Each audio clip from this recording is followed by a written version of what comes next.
Okay, so let's start off with looking at simplifying fractions. So in general, well, fractions can be written in different forms, and they can be called equivalent fractions as well. And there's a direct link between simplifying fractions and equivalent fractions. So here's my example of equivalent fractions to start off with. Okay, if I have a box and I split it in two, this one whole has now been cut into halves. So this is one half and that's another half. So they're both halves. Okay, this bit is a half, the shaded bit, and the unshaded bit is also a half of the box. If I were to split that same box up, so I already have my halves here. If I were to split it up again into quarters, I could easily say that these two quarters are the same as a half. These two shaded. So that means that's an equivalent fraction. 2/4 is equivalent to 1/2. And if I were to split it up again into, let's say, roughly drawn eighths, well, that's still the same size here, but it's now 4/8, and that's another equivalent fraction. So 4/8 is equivalent to 2/4 or 1/2 of a whole. So in this case, we're just looking at a whole box. All right, how does that help us with simplifying fractions? Well, if we look back to our example, 4/8, 2/4, and 1/2 are all the same thing. Which is the simplest one of those? Well, 1/2. That is the simplest form. The easiest, if you will. How can I get from 4/8 down to 1/2? Well, if I multiply the numerator, the top of the fraction, and denominator,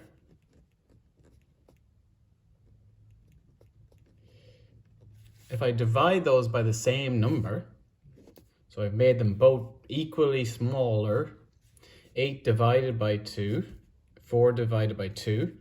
So 4 divided by 2 gives 2/4. 8 divided by 2 gives 2/4, finishes the 2/4. Okay, so that is simplified one step, and I can simplify it again. I can divide by 2 again. So 4 divided by 2 gives 2, and 2 divided by 2 gives 1. So that's an example of simplifying a fraction. So if we had just the unsimplified form, so something like 20/24, could we simplify that as much as we can? Well, hopefully we can. We just need to pick a number that divides in above and below the numerator and denominator divides in. And that's one of our factors from the last unit. If we can find a factor of both 20 and 24, we can divide by it. So these can both be divided by 2 again, but I think we can now see that 4 is going to be a better divisor because it's going to get us there quicker. I could have divided by 4 in my first example and I would have got there quicker. So 20 divided by 4 gives 5, and 24 divided by 4 gives 6. So this and this are equivalent, but just one is a simpler writing of the other. So hopefully you remember that maybe from last year. Now, equivalent fractions, if you want, and we'll be doing this in addition and subtraction, you may need to change from the simplest version into a more unsimplified version because you want the same common denominator. So if I want to change 3/4 into a different denominator, I can always just multiply or divide by the same number top and bottom.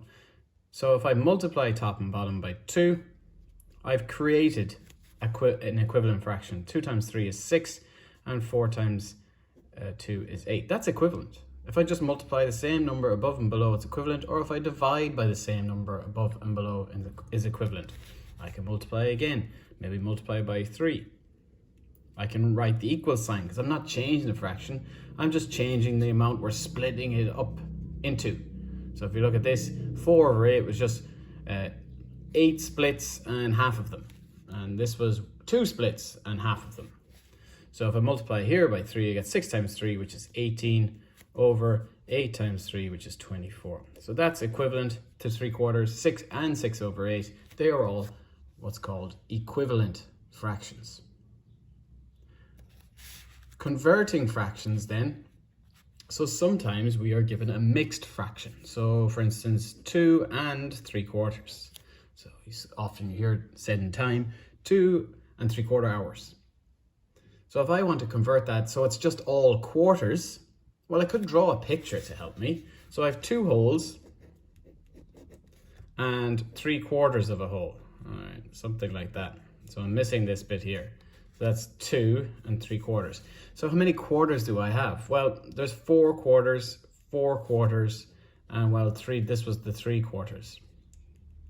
So the 2 wholes, that's 1, 2, and 3/4. All right, so how many quarters do I have? 4 and 4, which is 8 plus 3 is 11. So I actually have 11 quarters. Is there a quicker way of doing that? Well, of course. This 2 represents quarters. How many quarters? Well, we just figured out 8. And you can get that by 2 times 4. 2 times 4. So multiplying the whole number by the denominator splits it up into its fraction bits.